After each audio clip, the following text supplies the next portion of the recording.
En el último tramo del riu Ana, exuberante y apacible, descubrimos el Clot de la Mare de Déu de Burriana. Un entorno que posee una belleza salvaje pero serena, testigo de la historia y de la cultura de la costa burrianense. En este estanque de agua dulce, declarado paraje natural municipal y reconocido como Sendero Azul, descubrimos cómo es la vida del bosque de ribera, entre sauces, olmos, álamos, chopos y flores que se funden en las aguas del Clot, donde peces, aves, plantas acuáticas y tortugas galápagos viven ajenas al paso del tiempo. En el mismo paraje, la Torre del Mar del siglo XVI, una torre de defensa que mantiene vivas las leyendas de piratas y corsarios que asaltaron Burriana. Cuenta la historia que unos pastores encontraron la imagen de la Virgen cubierta por una campana en el interior del estanque. Para conmemorar el hallazgo, en el siglo XVIII se construyó la ermita de la Mare de Déu de la Misericordia, patrona de Burriana.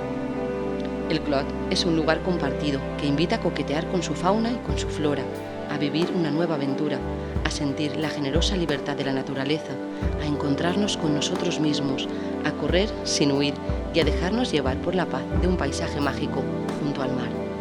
Descubre el Clot de la Mare de Déu de Burriana.